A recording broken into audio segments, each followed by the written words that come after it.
Hey y'all, it's Jodi here, and you're listening to My Flipping Podcast. Y'all, you just gotta embrace the suck. I'm in my 30s. I have 3 kids, All born in different decades. selling houses, flipping houses, renting houses, raising kids, random farm animals. I can't deal. Hey y'all, welcome to My Flipping Podcast. I am your host, Jodi Terrell, and today I have with me Robert Storey, who is the owner of Rogue Pest Solutions. And I wanted to bring Robert on for a couple of reasons. Number one, if you're in real estate like I am, whether you're buying a house to live in, buying a house to flip, an investment property, I highly recommend having inspections done. Alabama is a buyer beware state. A lot of people aren't aware of that, which means that the seller really doesn't have any obligation to disclose anything other than a health or safety issue. So I have been there. We flipped a lot of houses. We actually had one last year where we ran into some massive termite damage. You know, you make these mistakes as you go along. Absolutely. And you learn lessons, and then hopefully you don't repeat mistakes. And you have these inspections done ahead of time.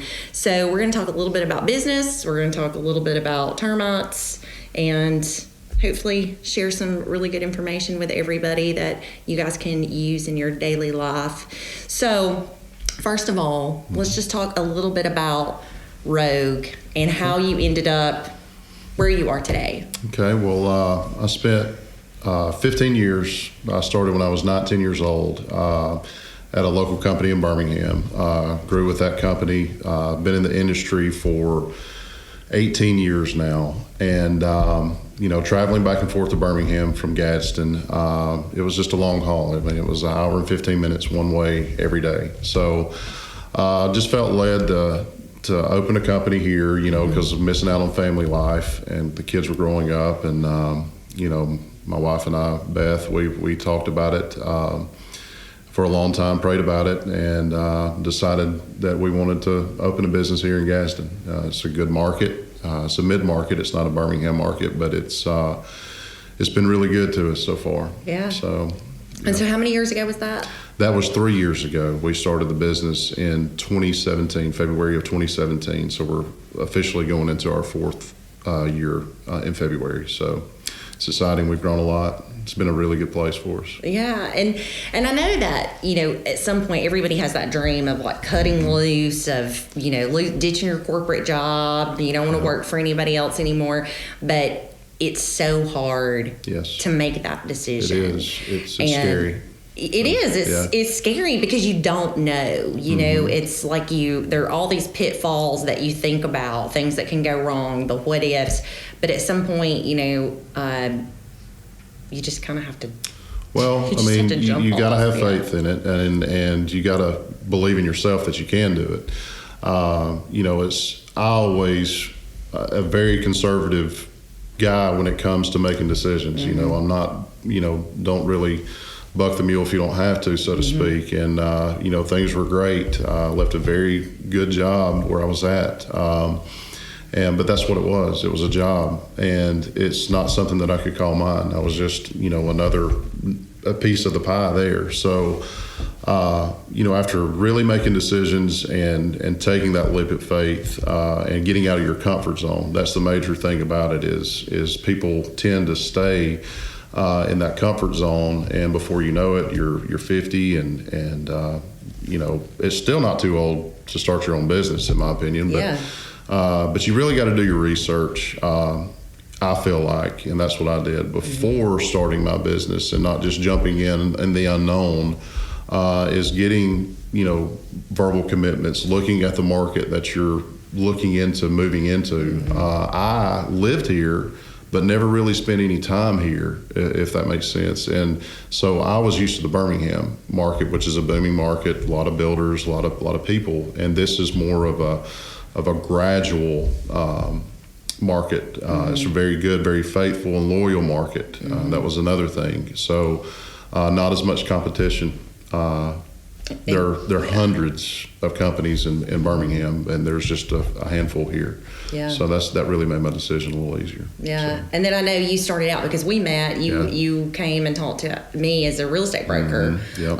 And Robert was offering a a great deal that was a wood infestation report, which I want to go into in a minute, with a 1-year termite bond for like $299. Yeah.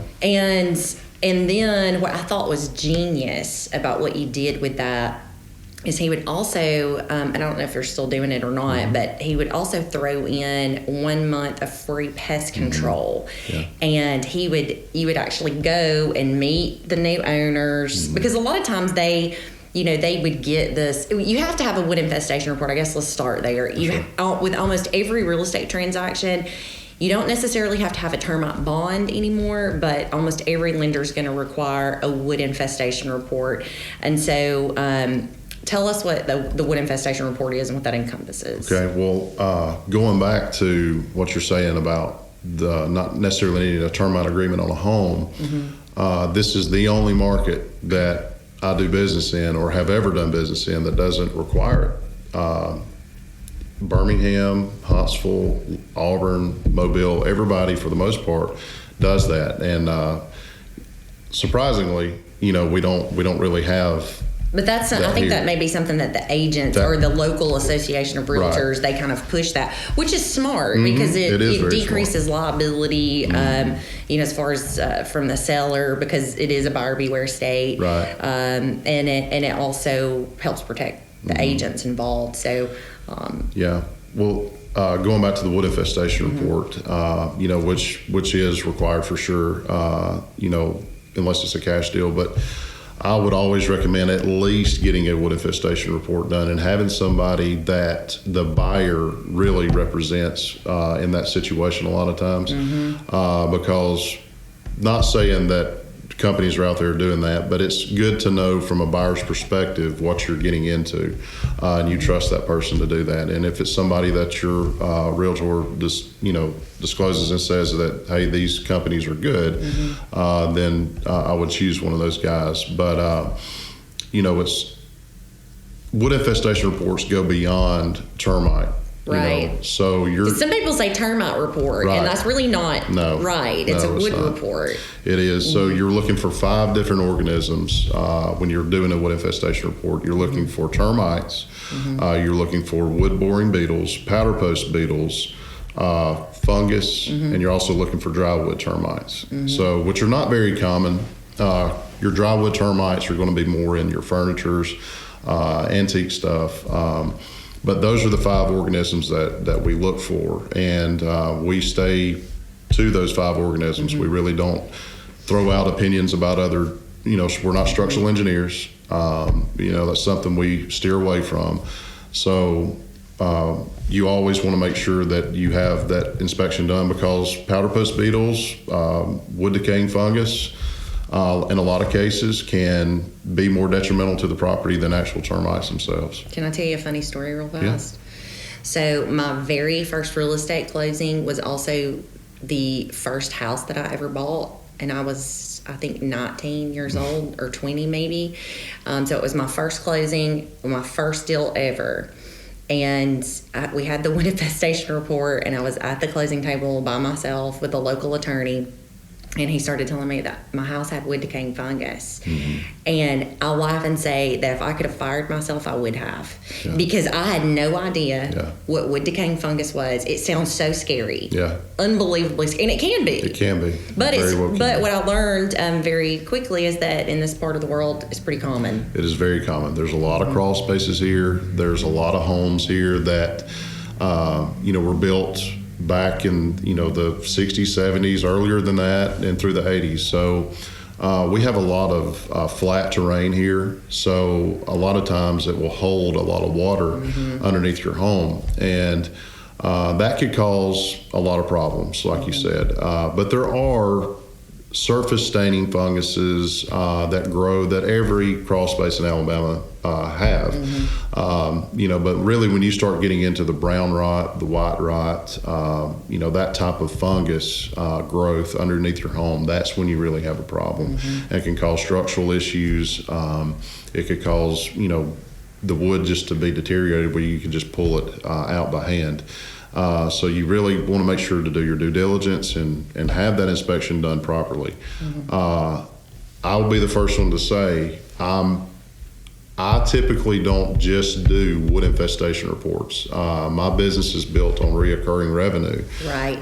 Not necessarily one time. Now, there are companies out there that do, but also if I can't do a very honest inspection and crawl that entire house and actually physically touch all portions of underneath the home, I'll walk away from it. And a lot of agents get aggravated at me about that, and I fully understand. But, I'm a big guy. I'm 6'5", 265, 270 some days. It's. I know you definitely were not like built for crawling under houses. No, and but those things like that, and most of the time the buyers, they appreciate that. Even sellers in some aspects, and real estate agents, they understand as well. Yeah. You guys really understand because if you just get somebody to draw it up and just submit the report, I mean, you're on the hook as well with that stuff. And nobody, and I don't want to sit to you in a courtroom fighting over my inspection. Yeah. And that has happened. I think a lot of agents get in trouble if they don't watch it because they'll, they just want to get a deal done. Yeah. And, the lender, whoever says, hey, we need a wood infestation report, they just call up somebody, whoever can get to it, whoever will do it, and, get it cleared. And like you said, I mean, I've heard some nightmare stories, nightmare stories about, sections. Well, I heard this one where there was almost like a secondary crawl space that was kind of hidden and inaccessible that they missed, and it was completely eaten up with termites, and it can be very scary, very risky. It is, and that's where experience comes into play. A lot of times is, when you're underneath a home and you just know. In a lot of cases, you can tell by crawling the foundation of the home, okay, this doesn't match the exterior that I looked at. Right. So you can have areas that, are inaccessible or hidden, so to speak, that you really got to know what you're looking at. This is there's a high liability when it comes to wood infestation reports, termite activity in general. But, just do your due diligence. Make sure the company that you're getting to do your inspections are, licensed. We all have to be licensed and bonded and insured in the state of Alabama. You have to have those licenses to do that. I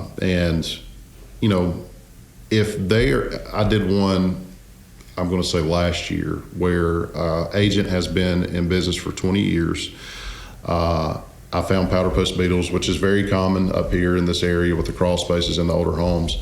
She's never had an inspection that had powder puss beetles marked. And that was concerning because she's been in this market for 20 years and has never had an inspector do that.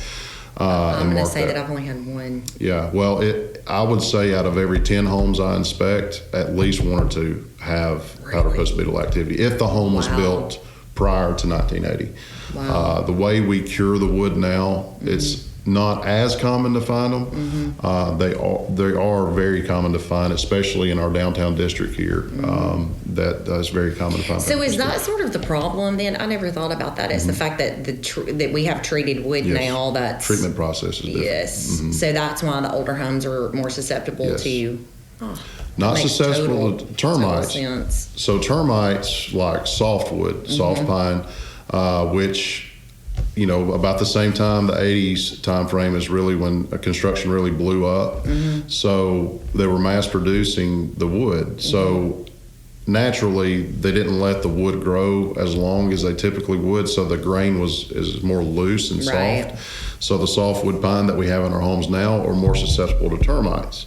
Well, the wood that was built prior to 1980 is more susceptible to powder puss beetles because the tight grain wood is real hard. You can't really knock a nail through it. So termites can't really digest that very good. And also with the powder puss beetle deal, the treatment process of the wood is different than it is now.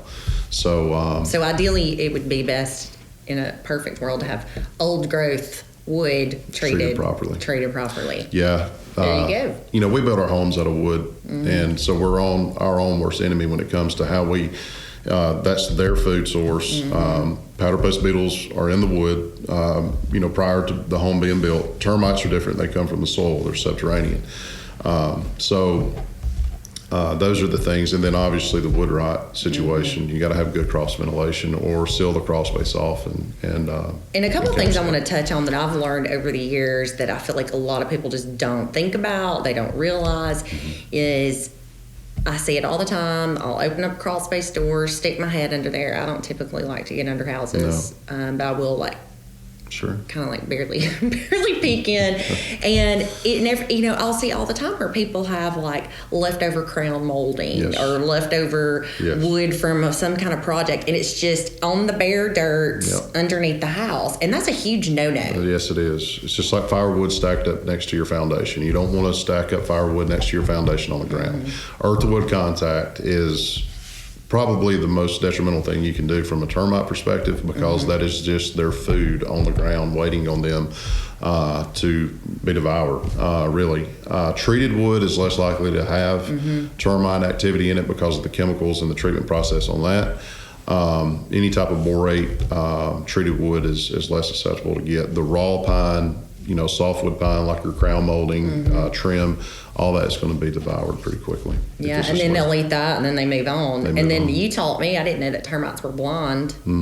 So they just kind of like eat sort of randomly and which is crazy. Yeah, they go off of senses, pheromones is how they kind of travel through, and they navigate like a tree root system from the nest and randomly feed. So just because you have inactive termites over here today doesn't mean that they're gone forever. They could just be randomly feeding over here on something else and then coming back to this area later. So, it's always important to have those areas treated. And if you have renovations done to your house, like I see this a lot too, bathroom renovations especially, you've got your subfloor, this is very common. Yes. You have a subfloor issue in your bathroom, the wood is wet, especially in these older houses where maybe it's particle board or something, and you have these contractors that come out and they just drop the wood, the rotten wood down instead of hauling it out. Right. They'll just let it fall and it ends up in the crawl space. And again, that's just a huge no-no. So if you're having renovations done and they're going to be tearing out the floor, you better make sure that they're bagging that stuff up and not leaving it in your crawl space. Get all your wood debris out. Back in the mid to late 90s to early 2000s, contractors, when they built basement homes and they had open front porch stoop or closed front porch stoop, so it was just a hollow void there that was empty. So a lot of contractors would just throw their wooden trash or just debris, everything down in that hole and filled it up. Then they poured the concrete over it, and you never knew it. Well, lo and behold, down the years, as years go on, and I see it still today from those homes built back in that day, where that area is sealed off and you can't see, and you drill in there, you put your bore scope in there, and there's termite activity coming up around the front door, goes out both ways, so you have a big issue there too. So yes, very, very important to get all wood debris, earth to wood contact off. Decks are a little different because they're treated lumber again, and they're encased in the concrete. But anything like that, wood debris, firewood next to your foundation, that's a big no-no on the ground.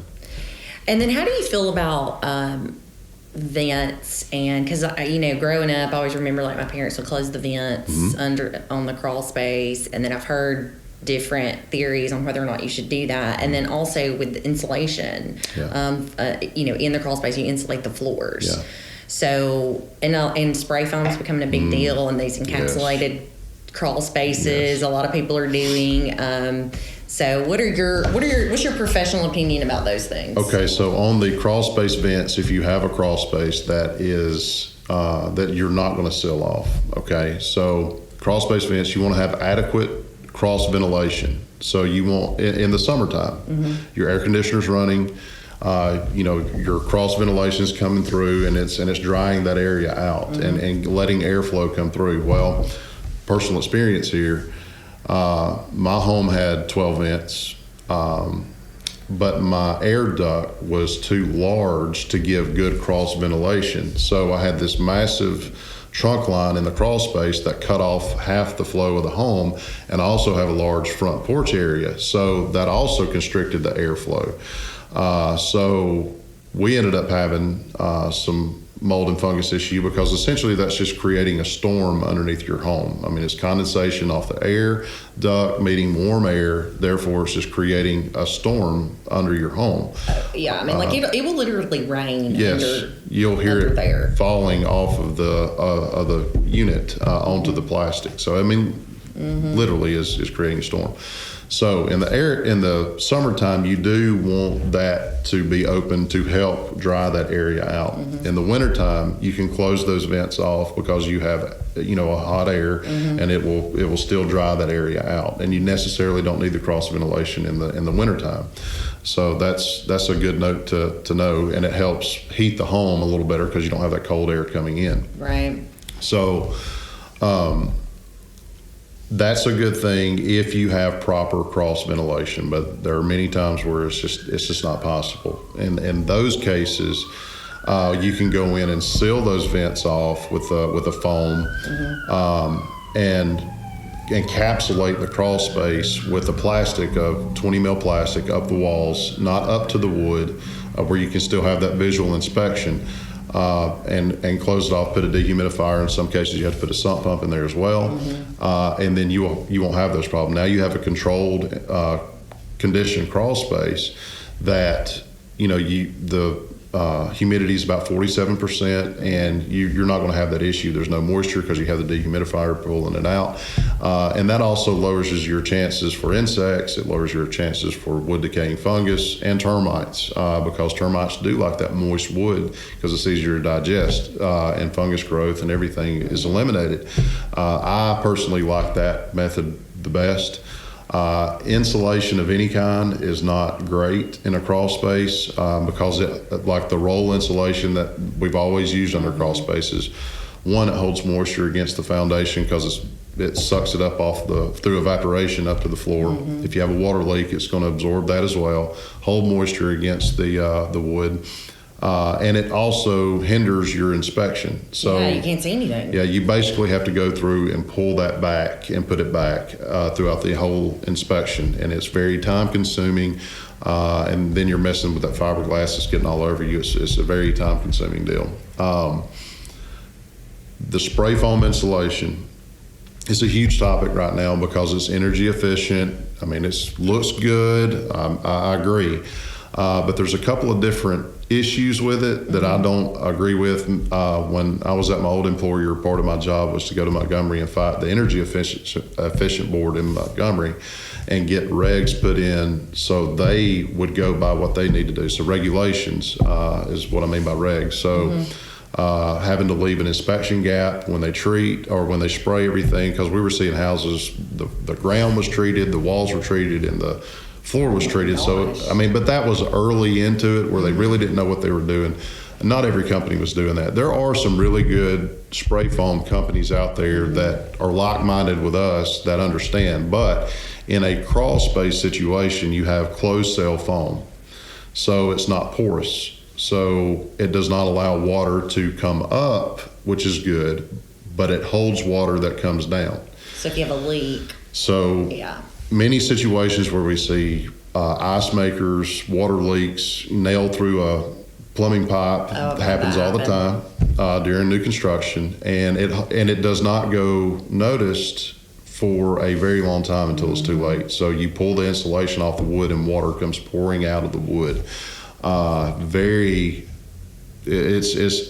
necessarily do not like it. If a home has it that I have a warranty on, if it's not up to the standards that the regulations for the spray foam companies are, I'll walk away from it. Yeah. Because if you remember Drive It, yes. EPIS. Oh my gosh, I've taken risk management classes on that mess, man. It's some scary stuff. Basically, you're bringing that engineered insulated foam system, EPIS, into the home now, where it was on the exterior before, and it's a foam, a styrofoam gap, and then the concrete thin layer over the top. That was a lot of issues back in the 90s and early 2000s. Well, now I won't even pick up drive it home. One, because my insurance will throw me out, and two, it's just termites love it. They get behind it and they never go notice. So essentially it's the same thing in a lot of cases, because they get behind that stuff. You cannot see them, and then until it's too late. And there's thousands of dollars worth of damage done on homes. Formosan termites love it in attics. What kind of termites? Formosans. We don't really deal with the Formosan termites. We deal with native eastern subterranean termites here, but Formosans, which we cover, they are more prominent in the Gulf Coast region around Mobile. But they'll actually nest in the house, like in the attic spaces, like in the eaves if there's a major water leak. So they're still subterranean termites, but they can be aerial colonies as well. But we cover those under our program as well. A lot of companies do not. A lot of companies stay away from Formosan termites, but we actually cover Formosans. So yeah, spray foam, if it's doesn't have your inspection gap, stay away from it. Yeah, that's really good information. And one thing I thought about too that, and this is just being a girly girl, I guess, and I'm not a girly girl, not at all. That's right. But I also don't like spiders. Yeah. I wish that they would make all of the plastic white. Yeah. I've seen some crawls where it's white, and it's so like clean and unscary because you can see if there's anything on it. Yeah. Why can't we just have white plastic? Well, for many years it was clear or black, but the 20 mil, those conditioned crawl spaces are white, or is white plastic. Yeah. So I don't know the answer to that, but it'd be nice because wouldn't you rather have that so you can see it? I mean, yes. even I hate snakes. I know. I was going to say that, but I do hate snakes, and we run across them in crawl spaces all the time. But yes, it would be nice so you could shine your light and actually see what you're crawling to. In a lot of cases, black and clear just blend so well you can't tell. You can't see it. I'm going to invent that. Yeah, it'd be nice. I'm going to invent white plastic. It'd be I'm nice. just kidding. It'd be nice. I know that the house that we flipped out in Wellington this year, my poor electrician, bless his heart, there was all kinds of electrical splices and craziness underneath the house, and he spent 2 days under there cleaning it up, and ran into a giant king snake, which he was completely terrified, and a possum that was very angry. Yeah. Oh my gosh. Yeah, we don't do wildlife removal. I recommend a good local guy here to do that. So yeah, Get a Critter. yes. Yeah. Is that what it's? Is that the guy? Get a Critter. I love his cards and everything are awesome. So I want to kind of like circle back real quick, because this kind of goes back to the business and sort of your strategy moving forward, because obviously, you're always trying to get that residual income. That's right. Somehow. And I try to do that same thing through investment property. And when your business, it's going to be the monthly services. That's right. That's right. So one thing that Robert did that I thought was so smart is when you started Rogue, you were offering the $299 termite bond with the wood report, and normally the wood reports around here are $150. Yeah. So this is really a great deal. Yeah, it really is. When you, I mean, it's $1 million repair warranty on the homes. Yeah. It comes with Centricon, which a large competitor in the market uses as well. It's not a traditional liquid treatment, so it's not as invasive. And it's a very good treatment process. If I'm putting $1 million repair warranty on a home, I'm going to use the right and the best treatment method we have available. And in my opinion, that's the best treatment method available to do so. After all the years of doing liquid and Centricon, seeing the historical data on the damages, Centricon is definitely your lower margin. Less than 1% termite damage on all homes. Up to 20% on liquid, depending. There's a lot of human error that can go involved in the liquid treating and your terrain and everything, soil types. There's a lot of different things that could go wrong in a liquid treatment setting. Still very good. Treatment method is fine. Liquid treatment is so, but I just prefer the Centricon system. I think that's what everybody's used to seeing now. Yeah. It's pretty common. But what you did was that he would also offer 1 month of free pest control. That's right. And so then after closing, you would call the new owner, take their termite bond information, answer any questions, introduce yourself, you give them the free service, and then people are like, oh yeah, sign me up. Right. Because it's easy. Because you took all the work out. Well, and that's something, we kind of did at my old employer that I kind of shaped into my own as well, though. But it's one of those situations where termite will get you in the door first. So you know when that home is closing, you know that customer's name. So when you go up to that door, hey, Miss Jones, I'm Robert with Rogue Pest Solutions. I did your termite inspection. I also like to, especially in situations where if there was old activity on a wood infestation report, is to take that time, pull that out of their closing paperwork, and actually go over that with them. So there's no surprises going forward. Right. So they're just not caught off guard saying, well, I had no idea, So, but also at the same time, offer your other services. So cross-selling in my business is really key. So as you go through and you've established that relationship at the closing with the termite service, now you start selling your other services. And so pest control obviously is the next best thing for us, and we go in. Most homeowners, they like to have pest control on their home. They don't like seeing spiders and roaches and whatever the case may be. So we decided to go ahead and offer that initial treatment for free on the house. Now that does now where it was different then, now it actually comes with a 1-year agreement. So if you sign up for pest control, you get that initial treatment for free. But it gives you a chance to meet the homeowner. They get to meet you as the company, and because there's a lot of sites out there that I can't even think. Sales Genie is one of them where they, another company gets that information where they're going to get that business if you don't. So you have that opportunity to be the first one there and know when the closing date is, and be there 2 days after closing and offer that. And it's about a 60% succession rate, if you have that.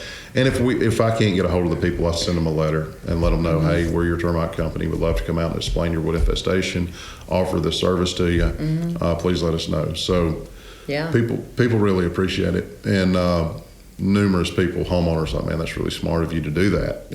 And I thought it was genius. It is, but it establishes a relationship with that customer. And that's the most important portion in my business is relationships and communication. Which is the same with you, I'm sure. But this is a very word of mouth market, not necessarily, hey, I saw your billboard here or whatever. I was going to ask if you rely on just that face-to-face interaction for the majority of your leads, or I don't know if I should call it leads, but we're really about to do a lot of social media marketing. We have dabbled into that this year a good bit and have had a lot of success with it. But we're about to really do a big campaign on that. My strong point, or my weak point rather, is door-to-door sales. This market is not a good market for that because you don't have. Shot. Well, that seriously. I'm just kidding. But in Birmingham. And I know I keep comparing this market to Birmingham, but it's the reasons why I'm used to it. But Birmingham, you have neighborhoods that have 200 to 300 homes in one neighborhood.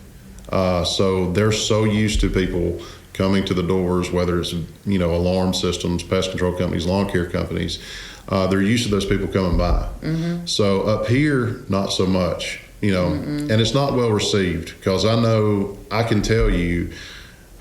When somebody's around Rainbow City knocking on doors, the first thing I go to is see what's happening in Rainbow City and who's knocking on doors. And freak out about it. Well, even those poor little foreign students that sell the books. I feel so bad for those kids. Yeah, I know. Bless them. But I mean, they have came at 9:00 at night to my door, and that's not good. No. So we've talked about doing that. And we've done that in Birmingham. It works down there. It just does not work here. and I don't want to get that type of reputation here in this market that, we're just another company. We want to be that local hometown company that people can trust and know that we are growing something very special. And, I want to be that guy that people can call and say, hey, Robert, I have a problem with one of your guys, my home, whatever the case may be. So I'm not that great at sales.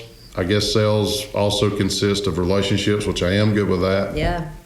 But not the door-to-door side. So, but the introducing myself on the wood infestation report to offer that service, that's not, I don't really think of that as door-to-door. It's more of, hey, I just want you to know what you have. Yeah. It's kind of a warm call. Yes. It's not a cold call. Cold. It's not a hot, hey, right. I ask you to come. But That's at least you kind of know. And I use warm tactics all the time, but I use my mother-in-law. Yeah. My mother-in-law knows everybody. Mm-hmm. I call her a connector. Yeah. And she and there's a whole side story about connectors that maybe I'll go into on a different podcast. But that's actually like a real title for people. Yeah. Connectors. Yeah. And so I will call her, and if I need to get in touch with somebody that I don't know, and I'll say, hey, do you know this person? And she'll ask me, well, where'd they go to school? Do you know who their daddy is? Who's their mom? Right. Who are their kids? And she'll figure it out, and she usually can link me to someone, and then I can say, hey, I think we met at so-and-so's Right. wedding, or, I'll figure out we were at the same place or something, and it makes it easier. Well, and that's, okay, so I'm going to talk a little bit about my situation and not being from around here and how hard it is to get into this market. When I moved here 12, 13 years ago, I guess 10 years ago, actually, last month. So I knew who my wife knew and her family, which was a lot of people. And over the years, I've learned that, but not to start a business. It was just friends and family that I really knew. Never really ate much up here. Never really got out at all up here. So I had to reach out to my connectors, Bobby Dunnington and others and a lot of others that I knew that had great reputations in this community and knew people that could connect me with other people. Mm-hmm. So that is a really hard deal for somebody to come in that is not from around here. I can't say, I grew up in Glencoe or Hoax Bluff and I know Billy Bob over from, Etowah. I don't know those people. I do now. I feel like I have connected with people a lot of in different ways and through other connections to get that. And that's how I had to be successful in this market. I mean, I knew everybody down there in Birmingham, but did not know anybody up here. So that was kind of scary, but at the same time, I knew I could make good impressions on people. And now I'm glad I did it. We're growing at a rapid rate, and we are doing very well. And it's just connecting with the right people. And I've had your help and many others that I can go back and name, and those are the reasons why I'm still here and growing like we're growing now, because we just got with the right people. So. Yeah. Well, and I'm happy because, pest control is one of my, pest control and termites is one of the things that I deal with almost on a monthly basis at least. And it's nice to know the owner of the company. Right. And Robert's always been extremely available to probably to a fault a lot of times. But I'll see some kind of crazy bug and I'm like, send it to Robert. Is this a termite? Yeah. What is this? It's at my house. And, several people. And then, I just thought about this. Robert actually came and was it a chipmunk? Under the sink.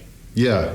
Oh my gosh. That's the whole building. We had a chipmunk that got into our office and ended up, it got itself like in a grocery bag underneath the sink. Was it on a glue board? Yeah, I think it was a glue board bag. Yeah. Hey, it's living by the Vivian Lee or Vivian Maddox Sport Complex. So really, I love that you're telling me that. Even he's got a little limp. I'm telling you the truth. He's got a little limp, so he's okay. A little limp, okay. But yeah, we were freaking out. Didn't know who to go. We thought a snake was under there. Yeah. We didn't know what it was. I didn't know what it was either. And so Robert came and got the chipmunk out. It was fantastic. That was funny. That was before Get a Critter. Yeah. Yep, I think so. Now you would be like, hey, let me give you this guy's number. No. But no, I mean, I think this has all been really good. I mean, so if you had one little piece of advice that you could give someone who's maybe on the fence, they're thinking about taking that leap and doing their own thing. My major advice is to do your research before you just bail off and just start a company. Pick the right place. If it's not this market, it's okay. You may be better suited in Birmingham. There are many companies that I can think of that started that really didn't need a brick and mortar business. My company is that way. I don't need a brick and mortar. Everything can be done through internet services or whatnot. So, see if that's one of your deals. Do you really need that overhead? Try to minimize your overhead as much as you can initially, and save your money before you start going in and looking for investors.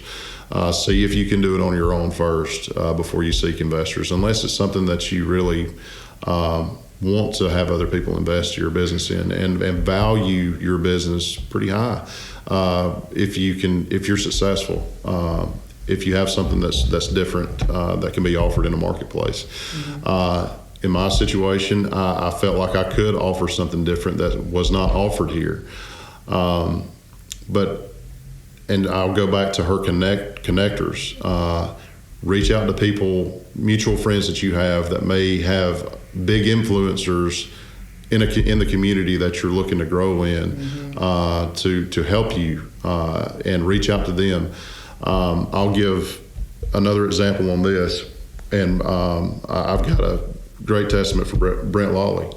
I think a lot of him. He has helped me out tremendously too. My niche is new construction, so he has gotten me in contact with some of the right people to do that as well. And not only have you helped in that situation, but Brent has too, and he is. He has been a great connector for me, and a really good influencer in the community. So, find people that will help you. That's the major thing I would say, and do your due diligence on the front end, and don't get into it. And you got to work really hard at it. You can't just sit at home and expect people to call you because they're not. You're going to have to go get. You will make your business what you want by how you act and how you grow your business. Don't play. I looked at it sometimes like I feel like I'm not growing at the rate that I want to grow. But when I look back on it, it was because of things that I did or didn't do, and to make my company grow and expand. So what you put into it is what you're going to get out of it, and I firmly believe that no matter what you do. And I want to elaborate on one thing there, because I think it's so important if you are doing your research to start a new company, find your ideal customer. Go to that person and say, how can I better your situation? How could someone who does what I do, who's like you go to a builder or someone like Brent Lawley and say, hey, this is what I would like to do. Is there, do you see a way that this could be improved? How can I help you? And you really listen to because a lot of times we think we know what our customers want or what our clients want, but we don't actually take the time to ask them and to talk to them. And you can sort of tailor what you're doing towards that base that you're trying to reach. The mistakes early on in my career, at my other company, I always thought it was about price. Hey, I can be the cheapest company in town. But I was young and not very seasoned, I guess is the best word to say, or well versed in what I needed to do. So I got turned down a lot. Cheapest is not the best. In a lot of cases, you can be competitive, and be the best. But it's not about price a lot of times. It's about convenience. It's about, like in this case, which I say real estate and new construction, they could care less if those stations get in the ground for the protection, because that's really your protection and the customer's protection. That builder real estate agent is really, don't mess that closing process up. Don't, make sure you get your paperwork there on time. That's important to them and you.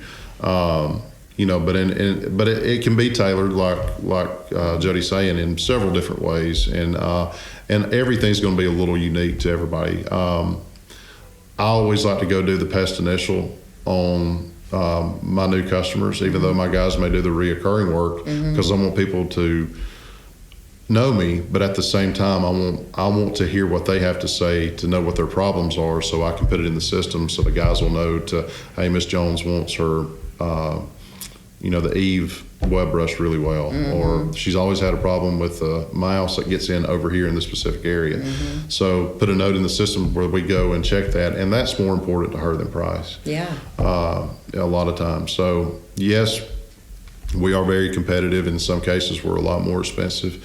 But it almost goes back to get what you pay for. I agree. Not only are you getting a great service, you're getting really good knowledge that comes with that, a lot of experience, and a $1 million repair warranty on your termite on all contents in the home, no matter if it's a bookshelf, flooring, whatever the case may be.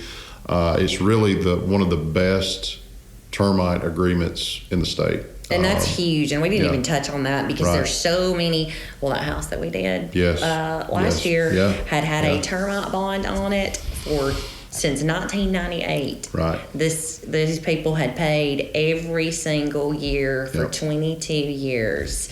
And the house had active termites. But guess what? It was a retreat bond. It was not a replacement bond. So all the damage was... Oh, can I touch on that for a minute? Yeah, go ahead. Okay. Go ahead. I think it's very important. It is. Just because you have a termite agreement on your home does not mean that you have a repair agreement. So it's just like car insurance. You have liability insurance, you have full coverage. Most of the warranties or agreements or bonds, so to speak, in this area that I see are retreat only, or have a very small cap if it is a repair. Maybe $2,500, maybe $5,000. There are a couple of companies that are unlimited or $1 million like I am. But you got to really dive into that as well. So you have your retreat only, that's only going to treat the termites and the active termites, and they are not responsible for the damages caused by termites. And that there's a lot of that up here. So repair warranty or repair agreements like I do offer. So you have a repair warranty that may have a deductible. We do not have deductibles, so as long as you pay your premium every year, you're covered. Pre-existing conditions like life or for health insurance purposes, same deal. So if I come out to your home and inspect, and you have pre-existing conditions, old termite activity on the home, that area will be excluded from the full repair agreement until we open up that wall and really see what we have going on, because termite damage can spread behind sheetrock, and you never know how far and extensive it is until you open it up and really look in to see what you have. So those areas would be excluded from the repair agreement. Now, if you have a home, no problems, clean bill of health, never haven't had any issues from your inspection, then it would be a full repair agreement on any contents in the home. And if we find old termite or if we don't find it and you find old termite activity a few months down the road and we didn't notate it, well, then it's covered. That's part of it. So, but that's the first initial inspection is key to make sure. New construction homes, obviously, they have all full repairs because there's not any previous termite history. Real estate scares me a little bit in the sense of that home has been there for 20 years in a lot of cases. You don't know how much repair work has been done on the home, remodel, what's been covered up. So we're taking a chance as a company to put a home under full repair because you really don't know what's happened that's not showing themselves. So that's why I like new construction better, honestly, is because there's less liability. And that's the name of the game. But on the repair side, also, we personally don't do the repair work. I have a repair guy that I recommend. I say you get a repair guy that you recommend, and then we get an independent guy that we have no relationship with. And as long as those three prices are in the general vicinity, I always say go with the guy that you trust, because that contractor you trust and you've dealt with in the past, or them through friends and family, they're going to do a great job for you. And then that repair work's done. It's not a patch job. It's ripping everything out to see what we have and then putting it all back in that area. And then we cut them a check. You sign a waiver that you're good with it. Everything's up to satisfaction for you, and as well as me. And then we go on and continue the warranty. We don't drop people just because you have a claim. That's awesome. It's so good to know, and I'm glad we did circle back around and touch on that, because I've been shocked. And I mean, even like the guy, the house that we did last year that had all the damage, I mean, he was floored. Yeah. He was so upset that he had been paying for that bond for, like I said, 22 years, and was completely under the impression that it was a repair bond. And it wasn't. Always request, even though you're supposed to get it at your closing, request from the termite company a copy of your service agreement. That's the best thing for you to do. And on the top of it, in the state of Alabama, it has to be in big bold letters, repair agreement or retreat only. So right up top, before you even get a third down the page, you'll have what you need right there. Yeah. Then you flip it over and you look to see how much it's up to. $1 million is essentially an ultimate unlimited deal. You're never going to reach that. I don't care what situation it is. It depends on what house. Well, it is. I mean, you'd have to do a ton of damage. That's a lot of termite damage. I personally have never seen $1 million worth of damage. But I will say, if you do just a wood infestation report, you do not have a termite agreement on your home. That inspection is only good for 90 days. Right. So, and that's just an inspection. Okay. So say if I go out and do a wood infestation report on your home, a month later you get swarmers coming out of your wall and you call me, hey, I have active termites. Okay. Well, the only responsibility that I have in that situation is to come out to treat those active termites. I'm not responsible for the repairs. Not responsible for anything like that, because you do not have a termite agreement on your home. Right. It was just an inspection. Right. As is, just like buying a used car at a car lot. It's as is when we do the inspection. Now, obviously, there are things that you don't need to miss. And active termites is a big deal, but I mean, if it's something that you visually couldn't see, we don't deface the property when we do an inspection. So you don't feel like, if you sign that wood infestation report, that you have a termite agreement on your home, because you do not have a termite agreement on your home. Yeah, good point. Well, tell everybody how they can find you. There's several different ways, actually. We're on Facebook, Rogue Pest Solutions, Gadsden. Rogue, R-O-G-U-E. R-O-G-U-E, Rogue Pest Solutions in Gadsden here. You can go to roguepest.com and find us there. And then you can call, which is my number. It's 256-295-7999. You can call, text, anything. We're on, I think we're on Instagram and stuff like that. I'm not really sure. We pay somebody to do that here locally, and she's done a phenomenal job. I'll just say Taylor at Think Tank Media. She's done a great job for us. Hey, they're working with me now. I love them. They've done a great job. Yeah. That was a free plug. We've given free plugs for Brent Wally and Think Tank today. That's right. I'll send your bill. Hey, and J&G as well. I mean, they should know that you have definitely been a very good advocate for me in this community, and I appreciate it. I mean, really, I do. But we want to make sure that you can get to us very easily. You can email us roguepest.com as well. Robert at roguepest.com. That'll go directly to me.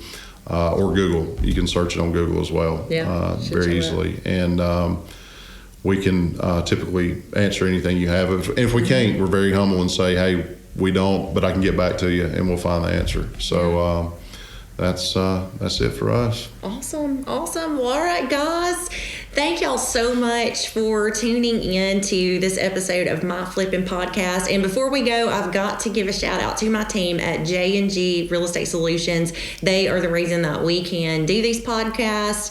They're such hard workers. So if you guys have any real estate needs, if you're looking to buy or sell, or if you've got a house that maybe you don't know what to do with, keep us in mind. We're buying houses constantly. We buy houses for investment properties. These are houses that we keep as rentals. And then, of course, we're flipping houses all the time. And we also are actively looking for multifamily properties. So keep that in mind. If you know anybody that's got a quadplex, 8 units, 16, 50, whatever, be sure to reach out to J&G Real Estate Solutions, or you can even give me a call. I would greatly appreciate it. So you can follow us on Facebook, J&G Real Estate. And then also you can follow me on Instagram at our.flipping.life. So that is it for today, guys. You guys stay safe, and we'll talk to you later. Bye, y'all.